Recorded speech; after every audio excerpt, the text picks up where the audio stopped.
Weljon?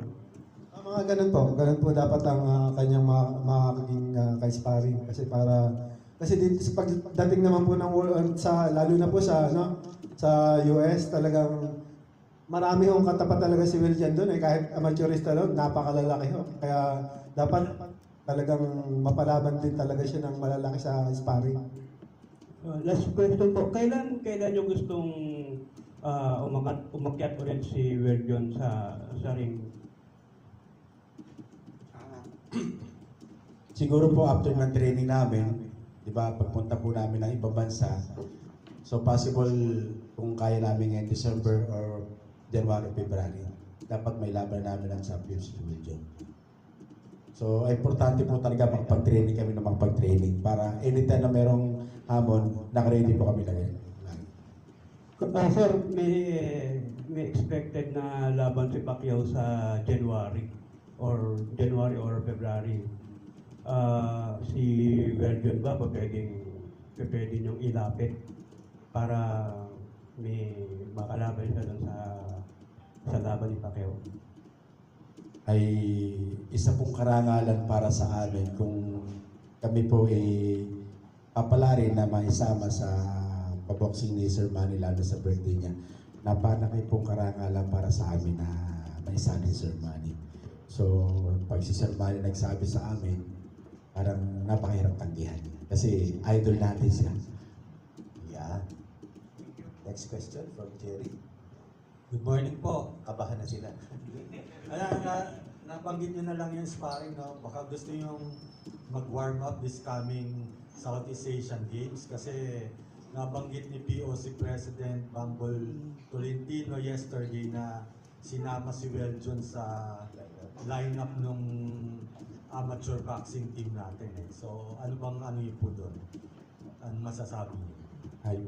Actually, pag-usapan na din po namin yan.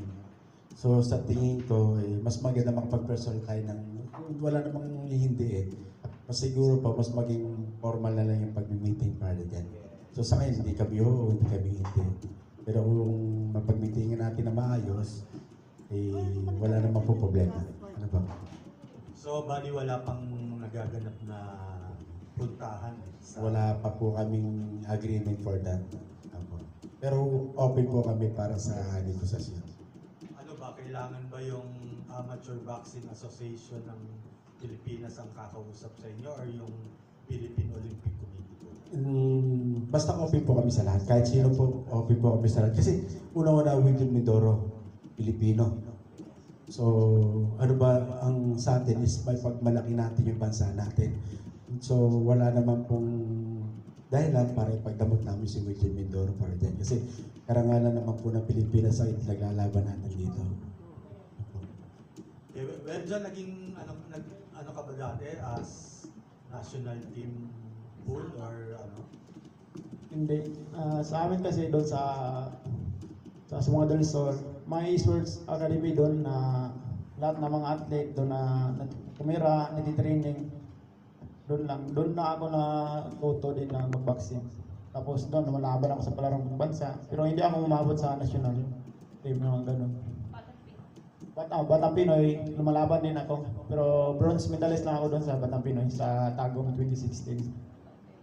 Hindi ka ba na-scout ng Baghdad dahil wala tayong middleweight actually.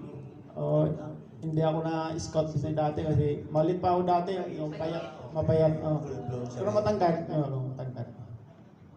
Si Yumir Marcial, alam natin, katimbang mo rin no? Kung magkakalaban pa kayo in the future, papayag ka ba na? Hindi muna kasi si Yumir din, isa din yung inanuan ko ng inspirasyon na doon sa mga city. Yung 2011 kasi doon ako nag-training sa kanila sa mga city. Yung coach niya dati si Coach Gaga Mangilan. Coach din niya dating, tapos pinagmalaki ni coach sa akin na ito si Yomer napunta na sa Philippine team, gano'n. Yun, parang siya din yung nanon ko na masikap din ako na para mapunta din sana ako sa Philippine team ng national team, gano'n. Parehas kayong sa Buanga, magkakilala na ba kayo? Nakikilala na kami. Last na lang, ba't Weljon? Ano bang, saan mo nakuha yung pangalan mong yun, Weljon? Yung Will John kasi, yung papa ko kasi Wilfredo, yun. Doon nakakuha yung ano ko, Will John. Yung John, saan nakuha? Yung John, sa mama ko yan. Kasi sa mama ko, Jennifer eh. Ano, no? Jennifer. Jennifer. Oo. Oh, sige. Salamat. Salamat, sir. Jerry, tanong mo, pinakaba mo yung Thailand, Vietnam, no? Indonesia. Kinabahan na sila lahat. Again, acknowledge natin. Champ, Jerry ng Kahas, kanina wala eh. Ayan. Full support ang team ang Kahas. Team Jerry. Okay, next question. Okay, kung wala muna. Ayun, si Gab. Okay, good morning, Peras People's Taliba.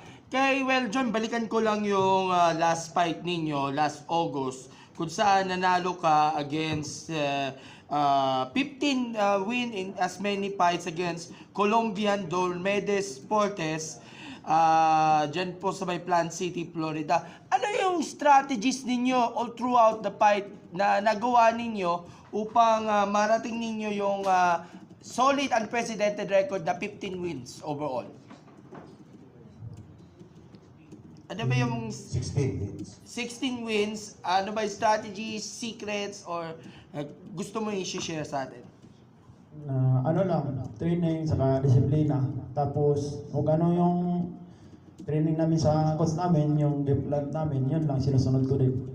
Sabi mo nga kanina, sunod-sunod niya yung mga panalo mo sa pamamagitan niya ng knockout. John, masasabi nyo ba, andyan pa rin ba yung knockout prowess mo, yung knockout powers ninyo, at talaga namang kaya mong i-edge out yung mga makakalaban nyo kung sakaling na magkakaroon ka ng isa pang laban na hopefully? Nandito pa naman yung mga power talaga, lakas. Doon naman tayo sa mga managers muna. Sa ngayon po ba, may mga negosasyon ba kayo with the different title promoters na hopefully magkaroon kayo ng susunod na laban before the year? Kasi ang sinabi mo nga, gusto nyo palaruin si John na sa palaro ni Senator Manny Pacquiao. Pero hopefully, baka magkaroon din this year. So, ongoing pa ba yung mga negotiations? Sa ngayon nga po, may mga lumalapit kasi unang-una, talagang si Wiljan po kasi talagang ginapang po namin yan. Halos lahat po dito sa Pilipinas, lahat po ng malalaki dito, inubos talaga namin. Alam ni Coach Joven yan. Kaya medyo nung wala na, nagpatulong na kami kay Coach Joven eh.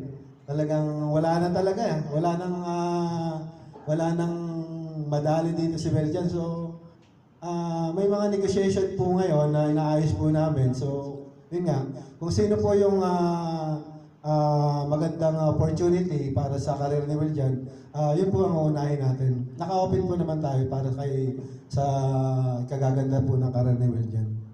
Kay Coach naman, malaking bang ang tulong nito yung collaborative effort ninyo ng bawat team members upang mapaganda pa yung kondisyon ni John pagdating nga doon sa mga world caliber na mga laban? Lalo na sa strength and conditioning. Yes sir, thank you. Yung trainer po kasi namin ni John before, ngayon yung training namin niya si Coach Bobby doon sa Amerika, tapos mayroon din siyang dating kasamang trainer na Pilipino doon. So naya-apply naman namin yung mga ini-training doon ni John. Pati strength conditioning, pati yung power punch, lahat po naman ng halos is almost the same lang po nagagawa po namin yung mga training namin. Okay, last question na lang kay John. Ang awak mo na yon is yung Asian title ng IBA. Do you think kaya pa ba, may chance ka ba, may edge ka ba para sa isang world title bout? Ano ang tinitiyak na chances niya para sa title bout, hopefully sa world? Thank you. Yan yung mga pangarap ko talaga yan na makalaban ng world title fight sa mga champion. Yan talaga yung goal ko talaga sa pangarap ko ngayon. Okay, next question. Hello po. Quick follow-up lang po dun sa training camp in Japan. How long po ba to? Yun. Ang mangyayari kasi aalis kami by next week.